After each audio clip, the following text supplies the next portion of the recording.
پارہ نمبر 8 سورۃ الاعراف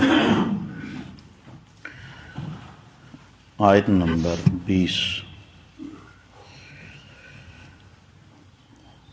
سورۃ الاعراف کی آج کی زیر باز آیات کا خلاصہ،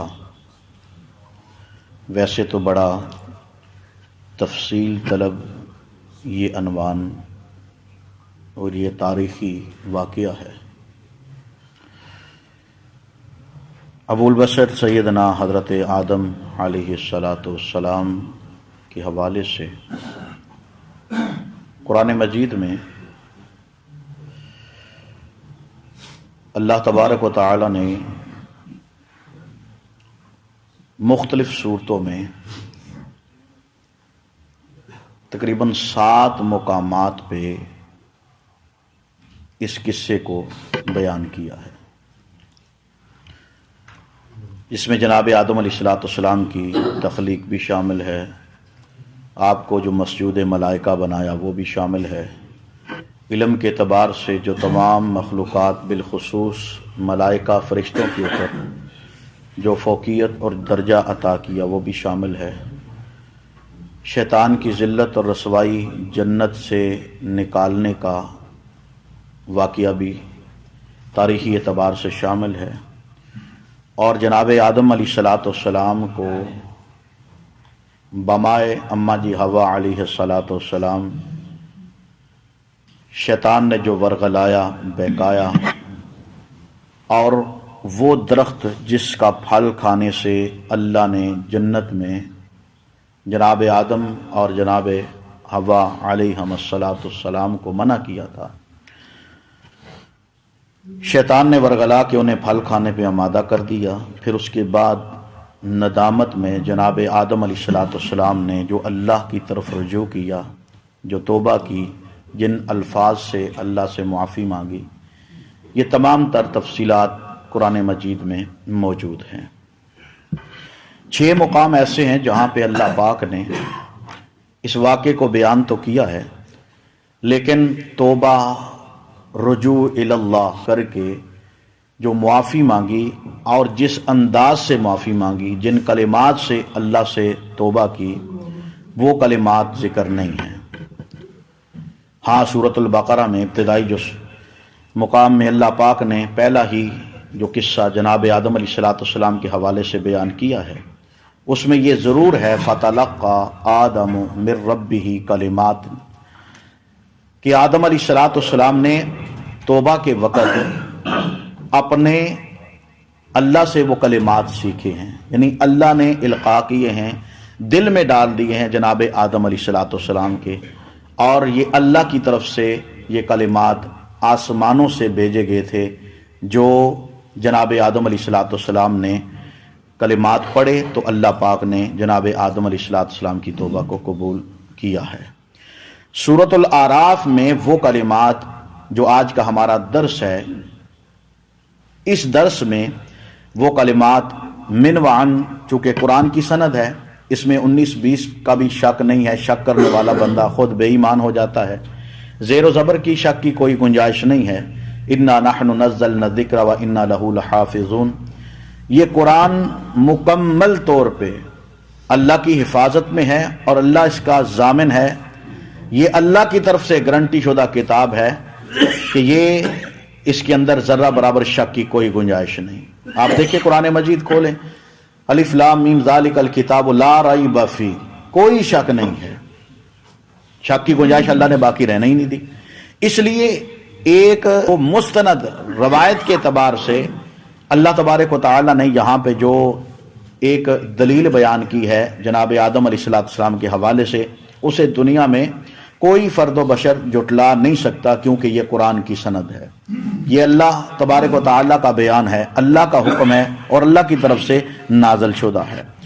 تو اسی اعتبار سے چونکہ جناب آدم علیہ السلام کا ذکر تاریخی اعتبار سے قرآن مجید میں اللہ پاک نے اشارتاً 7 مقامات پہ کیا ہے، سورۃ البقرہ میں بھی ہے، سورہ اعراف میں بھی ہے، اس طرح سورہ کاف میں، سورہ بنی اسرائیل، سورہ صاد، دیگر صورتوں میں اللہ پاک نے جو تذکرے کیے ہیں اس قصے کے حوالے سے، تو اللہ پاک نے جب آدم علیہ السلام کی توبہ کو قبول کیا تو اس کے حوالے سے ایک روایت جو زیر بحث تقریباً کل پرسوں سے بھی ہے، حق بنتا ہے، ذمہ داری بنتی ہے میری بھی، ہم سب الحمدللہ مسلمان ہیں، اللہ اور اللہ کے رسول صلی اللہ علیہ وسلم کا کلمہ پڑھا ہے، اللہ کی وحدانیت کا اقرار کرتے ہیں، محمد الرسول اللہ صلی اللہ علیہ وسلم کی رسالت اور ختم نبوت کا ہمارا عین عقیدہ ہے۔ ہمارے لیے وہی چیز مشعل راہ ہے جو اللہ کے قرآن نے بتائی ہے، جناب محمد الرسول اللہ صلی اللہ تعالی علیہ وسلم کے فرمان نے بتائی ہے۔ وہ روایت جو جناب آدم علیہ السلام کی توبہ کے حوالے سے بیان کی جاتی ہے، عمومی طور پہ بہت مشہور زمانہ روایت ہے، مستدرک حاکم اور دیگر کتب احادیث کے اندر یہ روایت ملتی ہے۔ اس روایت کے الفاظ ذرا تھوڑے میں سمجھتا ہوں کہ آپ سماعت فرما لیں۔ عربی کے اندر جو الفاظ ہیں، جو مکالمہ یعنی اللہ اور جناب آدم علیہ السلام کے بیچ جو مکالمہ ہوا توبہ کے اعتبار سے، پہلے ہم حدیث کے الفاظ سنیں گے، پھر اس حدیث کی تخریج کے حوالے سے چند ایک باتیں ہوں گی، تاکہ ہم سب یہاں پہ مل بیٹھے ہیں افہام و تفہیم کے لیے، مسائل کو سمجھنے کے لیے، تاکہ کوئی ایسا مسئلہ باقی نہ رہے جس میں ہمیں ڈاؤٹ ہو۔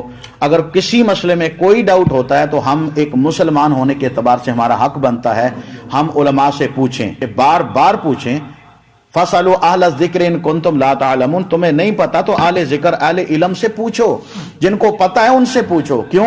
دین یہ اللہ اور اللہ کے رسول صلی اللہ علیہ وسلم کے احکامات کا نام ہے، اور یہ دین مکمل ہو چکا ہے۔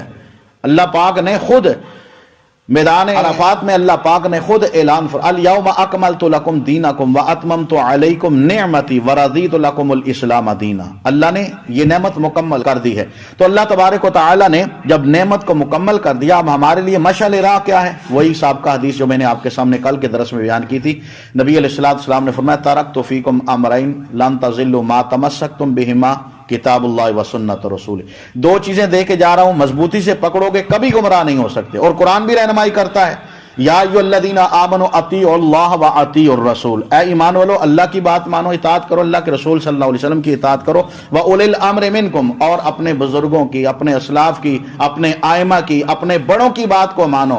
لیکن اگر اختلاف ہو جائے، فَإِن تَنَازَعْتُمْ فِي شَيْءٍ، اگر کسی معاملے میں تنازع ہو جائے، اسلام میں بنیادی جو احکامات ہیں، مسائل میں ڈسکس ہو جاتی ہے، بات چیت ہو جاتی ہے، لیکن اس کو لڑائی جھگڑے کا باعث نہیں بنانا، جنگ و جدل کا بازار گرم نہیں کرنا، کفر اور شرک کے فتوے نہیں لگانے، بلکہ ایک اصلاح کے طور پہ بیٹھ کے فَرُدُّوا إِلَى اللَّهِ وَالرَّسُولِ، اللہ کی طرف یعنی قرآن کی طرف اس مسئلے کو لے کے آؤ، اور رسول جناب محمد الرسول اللہ صلی اللہ علیہ وسلم کی عدالت میں پیش کرو، یعنی قرآن اور حدیث سے اس مسئلے کا حل تلاش کرو۔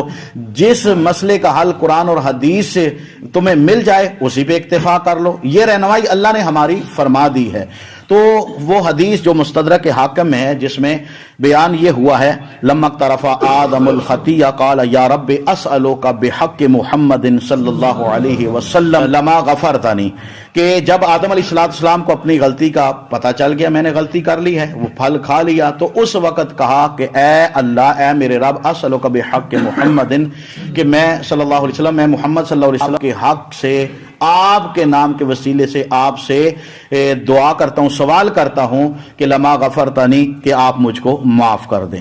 ٹھیک ہے، فقال اللہ یا آدم، تو اللہ پاک نے فرمایا اے آدم، وکیف عرفت محمدا صلی اللہ علیہ وسلم، کیسے تو متعارف ہوا، کیسے تجھے پتا چلا کہ محمد صلی اللہ علیہ وسلم بھی ہیں، ولم اخلق، حالانکہ میں نے ان کو پیدا بھی نہیں کیا، یعنی آپ کی پیدائش سے پہلے جناب آدم علیہ السلام، ظاہر بات ہے وہ ابو البشر ہیں، آپ سے انسانیت کا آغاز ہوا ہے۔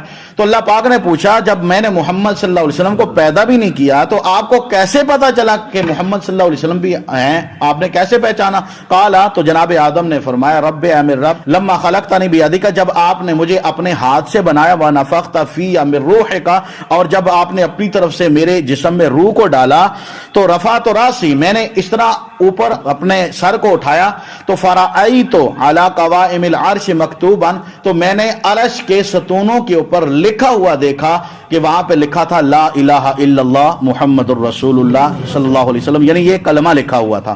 فعلم، تو میں نے جان لیا، انک لم تضاعف الی اسمک الا احب الخلق الیک، تو میں نے معلوم کر لیا، مجھے علم ہوا کہ تو اپنے نام کے ساتھ جس کا نام جوڑے وہ مخلوق میں سے سب سے محبوب ترین شخصیت ہے، اس لیے میں نے یہ وسیلہ ڈالا ہے۔ فقالا، تو اللہ نے فرمایا صدقتا یا آدم، تو نے سچ کہا، انہو لا احب الخلق الیہ، بے شک محمد صلی اللہ علیہ وسلم تمام تر مخلوقات میں سے سب سے زیادہ مجھے محبوب ہیں۔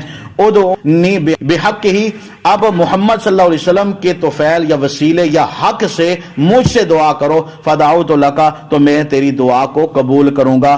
ولولا محمد ما خلقتک، اگر محمد صلی اللہ علیہ وسلم کی تخلیق نہ ہوتی، یعنی آپ کا آنا نہ ہوتا، آپ کی پیدائش نہ ہوتی، تو میں آپ کو بھی یعنی آدم کو بھی پیدا نہ کرتا۔ اب یہ مکمل طور پہ حدیث جو مستدرک حاکم میں موجود ہے، دیگر کتابوں میں موجود ہے، لیکن سب سے پہلی بات کہ اس حدیث کی صحت کے حوالے سے جمہور محدثین کا اتفاق ہے کہ صحت کے اعتبار سے یہ حدیث کمزور ہے۔ اس میں ایک راوی ہے عبد الرحمن بن زید بن اسلم، یہ راوی جس کے بارے محدثین کرام نے اپنی اپنی آراء دی ہے۔ میں صرف چند ایک حوالے آپ کے سامنے رکھوں گا جو محدثین کرام نے عبد الرحمن بن زید بن اسلم جو راوی اس حدیث کے اندر موجود ہیں، ان کے حوالے سے علماء محدثین کا کیا موقف تھا۔ جمہور محدثین نے اس راوی کے اوپر جرح کرتے ہوئے اس راوی کو ضعیف قرار دیا ہے۔ کسی محدث نے یہ الفاظ کہے ہیں کہ فی نفسی یہ بندہ نیک تھا، لیکن حدیث کے معاملے میں یہ بندہ فیک تھا، اس سے حدیث لینا یہ انصاف کی بات نہیں ہے، اگرچہ وہ نمازی اور پرہیزگار تھا لیکن حدیث کے معاملے میں یہ انسان فیک تھا۔ اور اسی طرح محدثین کرام میں سے کسی نے کہا لیس حدیثہ بشیء، یعنی عبد الرحمن بن زید بن اسلم کی طرف سے نسبت سے جو روایت پہنچے وہ روایت صحیح نہیں۔ کیوں؟ یہ فی نفسی بذات خود جو ہے یہ حدیث کے معاملے میں اس کی کوئی اہمیت اور کوئی وقت نہیں ہے۔ لیس بقوی فی الحدیث، کسی محدث نے کہا کہ یہ حدیث کے معاملے میں قوی نہیں ہے بلکہ ضعیف ہے، اور کسی محدث نے کہا کان فی نفسی صالحا و فی الحدیث واہیا، فی نفس ہی یہ نیک آدمی تھا لیکن حدیث کے معاملے میں یہ واہیات کہنے والا تھا۔ یہ لفظ انتہائی سخت ہیں، لیکن چونکہ حدیث کے معاملے میں کوئی کمپرومائز نہیں ہے۔ حدیث کے اندر اگر کسی امام بخاری کا واقعہ آپ نے کتنی مرتبہ سنا ہوگا، دور دراز کا مہینوں کا سفر کر کے حدیث لینے کے لیے پتہ چلا ایک بندہ حدیث بیان کرتا ہے، وہ بکریوں کا چروایا تھا۔ آپ کی سیرت کے واقعات میں لکھا ہے کہ جب وہ وہاں پہ پہنچے گھر میں پتہ کیا تو کہنے والوں نے کہا، گھر والوں نے کہ وہ تو بکریاں چرانے کے لیے گیا ہوا ہے۔ اب اس کے پیچھے پیچھے مہینوں کا سفر، کئی دنوں کا سفر، تھکاوٹ تھی، لیکن پہاڑی علاقے میں نکل گئے، وہاں پہ پہنچے کہ اسے حدیث لینی ہے، رسول اللہ صلی اللہ علیہ وسلم کا فرمان لینا ہے۔ آگے گئے، جب اس کے پاس پہنچے تو اس کی حالت اور کیفیت بیان ہوتی ہے کہ اس طرح اپنی جھولی کو، دامن کو پھیلا کے بکری کو اپنی طرف بلا رہا تھا۔ جب بکری اس کے پاس آئی، لالچ تھی نا کہ تمہارے لیے کھانے کا چارہ میرے پاس میری دامن میں موجود ہے، جب قریب آئی بکری تو اس بندے نے اپنے دامن کو چھوڑ دیا۔ امام بخاری منظر دیکھ رہے تھے، فوراً انہوں نے وہیں سے واپسی کا رخ کیا۔ کیوں؟ انہوں نے یہ موقف دیا کہ جو شخص ایک بے ضمیر اور بے زبان کو دھوکہ دے سکتا ہے وہ انسان کو حدیث کے معاملے میں بالاولیٰ دھوکہ دے سکتا ہے۔ اسی لیے یہ بات صرف کہنے سننے کی نہیں ہے، خود امام کائنات جناب محمد الرسول اللہ صلی اللہ علیہ وسلم نے بیان فرمایا من کذب علیہ متعمدا فلیتبوأ مقعدہ من النار۔ صحیح حدیث ہے، نبی علیہ السلام نے فرمایا جو میرے اوپر جان بوجھ کے جھوٹ بولے، بات اپنی ہے بات کسی اور کی ہے، نسبت میری طرف کرتا ہے، فرمایا فلیتبوأ مقعدہ من النار، وہ اپنا ٹھکانہ جہنم سمجھے، کیونکہ اس کا ٹھکانہ جہنم ہے اور آگ اس کا ٹھکانہ ہے۔ یہ اللہ کے نبی نے قرآن کے بارے نہیں فرمایا، اپنی بات یعنی جو بات کسی اور کی ہو نسبت رسول اللہ صلی اللہ علیہ وسلم کی طرف کی جائے، کیونکہ اللہ پاک نے وحی کے ذریعے بتا دیا تھا۔ حدیث کے اندر رد و بدل ہو سکتا ہے، معاملات ہو سکتے ہیں، لیکن صحیح حدیث ہمارے پاس موجود ہیں، کتابوں میں موجود ہیں، لیکن ہم کہتے ہیں 1000 روپے کا سوٹ ہمیں اچھے سے اچھا ملنا چاہیے، 10 بازار میں 10 دکانیں ہیں تو ہر دکان پہ ہم سوٹ اچھا تلاش کرنے کے لیے نکل جاتے ہیں۔ حدیث کے معاملے میں ہمارا یہ عمل کیوں نہیں ہے؟ ہم حدیث کو یا رسول اللہ صلی اللہ علیہ وسلم کی طرف منسوب جو باتیں ہیں ہم ان کو تحقیق کے اندر کیوں نہیں لے کے آتے، سرچ کیوں نہیں کرتے، ہم گہرائی میں کیوں نہیں جاتے؟ رسول اللہ صلی اللہ علیہ وسلم نے فرمایا کہ کفا بالمرء کاذبا، ایک انسان کو، ایک مومن مسلمان کو جھوٹا ہونے کے لیے یہ بات کافی ہے کہ وہی چیز آگے بیان کر دے جو اس نے سنی ہے، یعنی بغیر تحقیق کے سنی سنائی بات کو آگے پہنچانا اللہ کے نبی کی بات نہ ہو تو ظاہر بات ہے کتنا بڑا جرم بن جاتا ہے. تو اس لیے اس حدیث کے حوالے سے جو راوی عبد الرحمن بن زید بن اسلم، اس کے حوالے سے محدثین کا موقف وہ سامنے آیا. ذو علی ابن المدینی جدن، علی ابن مدینی جو ہے یہ بہت بڑے ایک محدث گزرے ہیں، انہوں نے اس راوی کو عبد الرحمن بن زید بن اسلم کو بہت بڑا ضعیف راوی قرار دیا ہے. اور اسی طرح یہ اکثر حدیثیں کانا اکثر الحدیث ضعیفا جدن، اس کی اکثر حدیثیں وہ بہت زیادہ سندن کمزور ہوتی ہیں. امام طحاوی حنفی رحمت اللہ علیہ نے اپنی کتاب کے اندر ذکر کیا ہے کہ اسی حوالے سے عبد الرحمن بن زید بن اسلم راوی کے حوالے سے حدیثہ عند اہل العلم بالحدیث فی النہایۃ من الضعف، آپ فرماتے ہیں کہ یہ عبد الرحمن بن زید بن اسلم کی جو روایت یہ حدیث کے معاملے میں محدثین کے نزدیک انتہائی زیادہ ضعف کے زمرے میں آتی ہے. اور اس طرح علامہ ابن جوزی رحمت اللہ علیہ ان کا اس کے بارے راوی کے بارے موقف یہ ہے اجمع علی ضعفی، کہ اس عبد الرحمن بن زید بن اسلم کے ضعیف ہونے کے اوپر تمام محدثین کرام کا اجماع ہے. تو اب اگر یہ حدیث ایک حساب سے اگر یہ حدیث صحیح بھی مان لی جائے تو اس حدیث کو قرآن کے مقابلے میں پیش کرنا یہ عقلاً بھی صحیح نہیں ہے، نقلاً بھی صحیح نہیں ہے. یعنی کہ دونوں اعتبار سے یہ حدیث قرآن کے ان لفظوں کے منافی ہے جو اللہ پاک نے سورۃ الاعراف میں بیان کیے ہیں. سورۃ الاعراف میں اللہ پاک نے وہ دعا وہ کلمات بیان کیے ہیں. ہم انشاءاللہ تھوڑا قرآن مجید کا جو آیت نمبر سورہ اعراف کی 20 ہے اس کے حوالے سے پڑھ کے جب اس آیت پہ یا اس دعا پہ پہنچیں گے پھر مزید تفصیل بیان ہوگی. اعوذ باللہ من الشیطان الرجیم. فوسوس لهما الشیطان لیبدی لهما ما وري عنهما من سوآتهما، کہ جب آدم علیہ السلام کو اور اماں جی حوا علیہ السلام کو اللہ پاک نے جنت کا مہمان بنا لیا اور فرمایا وَلَا تَقْرَبَا هَٰذِهِ الشَّجَرَةَ، اس درخت کے قریب نہیں جانا. ایک درخت کو مقرر کر دیا کہ اس کے قریب نہیں جانا. شیطان چونکہ وہ دھتکارا جا چکا تھا، وہ ذلیل و رسوا ہو کے وہاں سے نکالا جا چکا تھا. اب شیطان نے وسوسے میں ڈالا جناب آدم اور اماں جی حوا علیہ السلام کو. اب اس نے اماں جی حوا اور جناب آدم علیہ السلام کی جو شرمگاہ باپردہ تھے، لیکن اس نے ان کو ننگا کرنے کے لیے یعنی بے پردہ کرنے کے لیے نافرمانی کے اوپر ان کو اکسایا اور ابارا. وقالا، اور شیطان کہنے لگا ما نہاکما ربکما عن هذه الشجرة الا ان تکونا ملکین او تکونا من الخالدین. اب یہاں پہ ایک اور مسئلہ بھی واضح ہوا. شیطان یہ کہنے لگا کہ آدم حوا تمہیں پتہ ہے تمہارے رب نے کیوں اس درخت کا پھل کھانے سے منع کیا ہے؟ اس کی دو وجہ ہے. ایک وجہ یہ ہے کہ الا ان تکونا ملکین، جب تم یہ درخت کا پھل کھاؤ گے تو تم دونوں فرشتے بن جاؤ گے. پتہ یہ چلا کہ انسان یہ ایک الگ مخلوق ہے، انبیاء انسانوں میں سے ہیں، فرشتوں میں سے نہیں ہیں. یہ شیطان نے کہا تھا کہ اگر پھل کھاؤ گے تو فرشتے بن جاؤ گے، اس لیے اللہ نے منع کیا. کیوں؟ فرشتوں کا ایک وقت ہے، ان کو حیات ہی حیات ہے، جب اللہ چاہیں گے ان کو فوت کریں گے. نہ ان کے اوپر دکھ ہے، نہ سکھ ہے، نہ پریشانی ہے، نہ کھانا نہ پینا، نہ ان کے بولو براز کی حاجت، نہ شادی بیاہ، نہ کوئی کچھ بھی نہیں ہے. وَيَفْعَلُونَ مَا يُؤْمَرُونَ، اللہ کے حکم کے پابند ہے، اللہ کی مخلوق ہے، اس لیے اللہ نے منع کیا تم فرشتے بن جاؤ گے. دوسرا او تکون من الخالدین، پھر اگر تم کھا لو گے، یا دوسری وجہ یہ ہے اللہ نے تب منع کیا کہ پھر تمہیں موت نہیں آ سکتی، ہمیشہ ہمیشہ زندہ رہو گے. اب دونوں باتیں غلط ہیں. انسان فرشتہ بھی نہیں، نہ ہے نہ بن سکتا ہے، نہ یہ الگ الگ ہے. وہ نوری مخلوق ہے، یہ خاکی مخلوق ہے.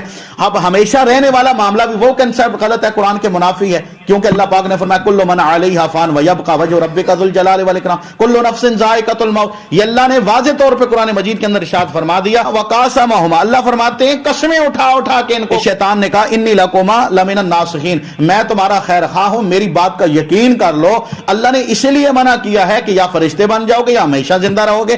فدلہما بغرور، دھوکے کے ساتھ ان کو گائیڈ کر لیا. فلما ذاقا، جب انہوں دونوں اس درخت کا پھل چکھ لیا، بدت لہما سوآتہما، تو جناب آدم اماں جی حوا کے جسم سے جو جنتی لباس تھا وہ اتر گیا، آپ کی شرمگاہ واضح ہونے لگی. وطفقا یخصفان علیہما من ورق الجنہ، اور اپنی شرمگاہ کو چھپانے کے لیے، ستر کو چھپانے کے لیے جناب آدم جناب حوا دوڑے تاکہ جنت کے درختوں کے پتے اپنی شرمگاہ رکھ کے تاکہ اپنے عزت کا دفاع کر سکے.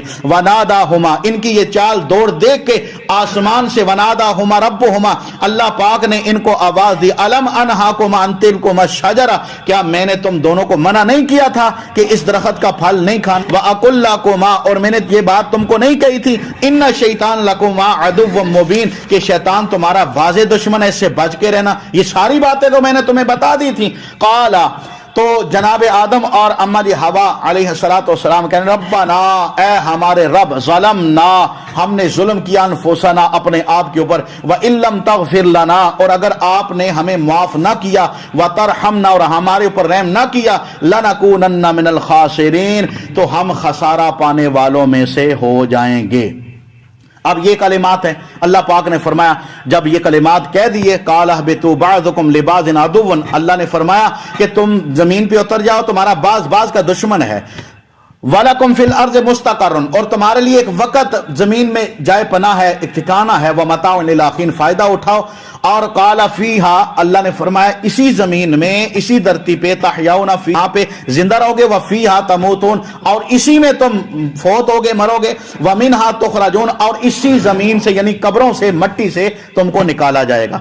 اب یہ تمام تر واقعہ اللہ پاک نے یہاں پہ جناب آدم علیہ السلام کے حوالے سے، آپ کی توبہ کی قبولیت کے حوالے سے یہاں پہ اللہ پاک نے بیان کر دیا۔ باقی یہ روایت جو ہے اس کی صحت میں چونکہ کمزوری ہے، اس اعتبار سے ہمارا یہ حق بنتا ہے کہ ہم اس چیز کو لیں جو اللہ کے قرآن نے بالکل مکمل گارنٹی کے ساتھ بیان کی ہے کہ آدم علیہ السلام کی توبہ اللہ نے خود کلمات سکھائے، فَتَلَقَّىٰ آدَمُ مِن رَّبِّهِ كَلِمَاتٍ، اور وہ کلمات کون سے تھے؟ رَبَّنَا ظَلَمْنَا أَنفُسَنَا وَإِن لَّمْ تَغْفِرْ لَنَا وَتَرْحَمْنَا لَنَكُونَنَّ مِنَ الْخَاسِرِينَ۔ ایک اور موقف کہ فضائل کے اندر ضعیف حدیث کو بھی بیان کیا جا سکتا ہے۔ میرے بھائیو، یہ فضیلت کی بات نہیں ہے، یہاں پہ فضائل کا مسئلہ نہیں، یہاں پہ عقائد کا مسئلہ ہے۔ کیوں؟ نبی علیہ السلام کے وسیلے سے دعا کرنا، یہ شرعاً علماء کرام نے، علماء امت نے اس کے اوپر بھی objection لگایا ہے۔ مقصد کیا ہے؟ وسیلے کے اندر تھوڑا ہمیں ڈاؤٹ ہے، اس لیے ہم مسئلے کو سمجھے نہیں ہیں۔ وسیلہ شرعاً جائز ہے، قرآن مجید میں نص قطعی موجود ہے، واضح دلیل موجود ہے، اور احادیث کے اندر وسیلے کے حصول کے لیے، یعنی اپنی دعا کی قبولیت کے لیے وسیلے کا سہارا لینا یہ جائز ہے۔ لیکن وسیلہ ہو کون سا؟ وہ وسیلہ جو شرعاً جائز ہے وہ چند ایک اقسام کے اوپر تقسیم کیا ہوا ہے۔ سب سے پہلے اللہ پاک نے فرمایا وَلِلَّهِ الْأَسْمَاءُ الْحُسْنَى فَادْعُوا بِهَا، کہ اللہ کے نام صفاتی نام ہے 99 نام، فرمایا کہ کسی ایک نام کا وسیلہ لے کے اللہ سے دعا کرو، یا اللہ تو رحمان ہے، تجھے تیری صفت رحمت کا واسطہ، تجھے تیرے رحمان ہونے کا واسطہ، اللہ ہمیں معاف کر دے، تو رحیم ہے، تجھے رحیم ہونے کا واسطہ، تو غفار ہے، تجھے غفار ہونے کا واسطہ، ستار ہے، تجھے ستار ہونے، یعنی کہ اللہ کے صفاتی نام کو وسیلے کے طور پہ بیان کر کے اللہ سے دعا کی جا سکتی ہے۔ دوسرے نمبر پہ نیک اعمال کا وسیلہ، اچھے اعمال، وہ صحیح البخاری کی مستند ترین روایت آپ نے سنی ہوگی کہ جب 3 بندے، تاریخی واقعہ ہے، 3 بندے جب سفر کرتے کرتے ایک علاقے میں پہنچے، پہاڑی علاقہ تھا، غار میں پناہ لینے کے لیے جب اندر گئے، طوفان کے ذریعے پتھر جو اوپر سے نیچے آیا، غار کا منہ بند ہو گیا، اب انہیں موت سامنے نظر آنے لگی، تو اس وقت انہوں نے مشورہ کیا، یار زندگی جڑا چنگا کام رب دی رضا واسطے کیتا ہے اسے وسیلہ بنا کے سامنے رکھ کے اللہ سے دعا کرو۔ وہ دعا کی، اللہ نے اس مصیبت سے نجات دے دی۔ تیسرے نمبر پہ زندہ بندے سے دعا کروانے کا یہ وسیلہ جو ہے، کسی نیک بندے، آپ مجھ سے کہیں، میں آپ سے کہوں بھائی دعا کریں، دعا، آج دن تک کسی نے ابھی اچھے نہیں لگا اور لاؤ جی تسی ایدے کو دعا کران، ایدہ وسیلہ نہیں، زندہ بندے سے دعا کروانا یہ شرعاً جائز ہے۔ رسول اللہ صلی اللہ علیہ وسلم کے دور میں صحابہ کرام آپ کے پاس آیا کرتے تھے، اللہ کے نبی میرے لیے دعا کیجئے، میرے لیے دعا کیجئے، میرے لیے دعا کیجئے۔ حدیث کے اندر رسول اللہ صلی اللہ علیہ وسلم کی دعائیں مذکور ہیں، جن جن کے لیے اللہ کے نبی نے دعائیں کی ہیں، اللہ پاک نے ان کو باغ لگا دیے، 4 چاند لگا دیے، عزتیں دی، عظمتیں دی، شانیں دی۔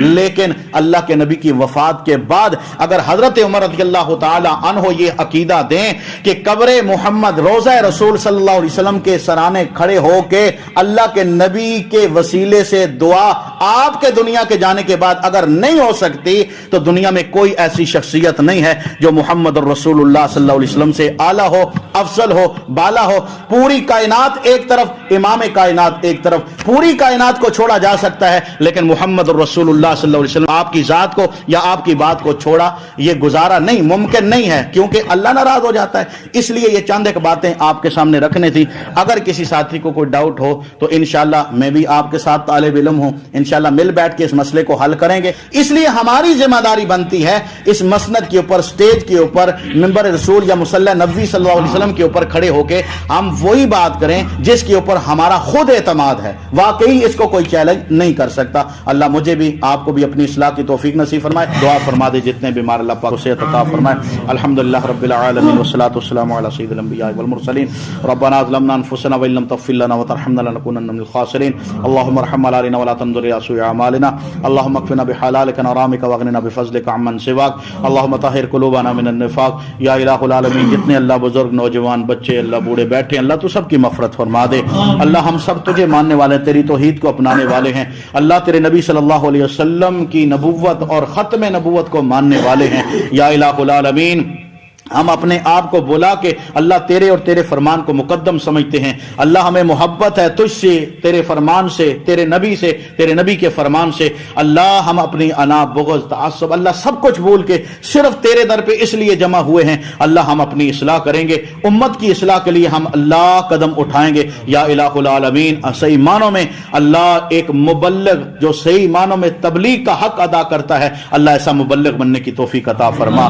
یا الہ العالمین یہ دین کی تبلیغ کا فریضہ امت محمدیہ کے ہر فرد کا ذمہ ہے، اللہ اس فریضے کو ادا کرنے کی توفیق عطا فرما۔ اللہ جو ہمارے بھائی دور دراز سے پتہ نہیں کہاں سے اللہ ہمارے پاس مہمان بن کے آئے ہیں، اللہ ان کی قدم قدم پہ اللہ ان کو نیکیوں کے پہاڑ عطا فرما۔ یا الہ العالمین ان کو ثابت قدمی عطا فرما۔ یا الہ العالمین قرآن اور سنت کو مکمل طور پہ اللہ سمجھ کے اپنانے کی اللہ اس کی تبلیغ کرنے کی توفیق عطا فرما۔ یا الہ العالمین غلطی مجھ سے بھی ہو سکتی ہے، لیکن یا اللہ میری بھی خطائیں معاف فرما، اللہ جتنے بیٹھے سب کی خطائیں معاف فرما۔ بالخصوص ایک تو انسان کی اپنی خطا ہوتی ہے فی نفسی، لیکن ایک دین کے معاملے میں خطا ہوتی ہے۔ اگر اللہ مجھ سے بھول ہوئی، اللہ تجھے تیری صفت رحمت کا واسطہ اللہ درگزر فرما دے۔ اگر ہمارے بھائیوں سے کوئی خطا ہوئی اللہ تو معاف فرما دے۔ یا الہ العالمین ہماری نصرت اور مدد فرما۔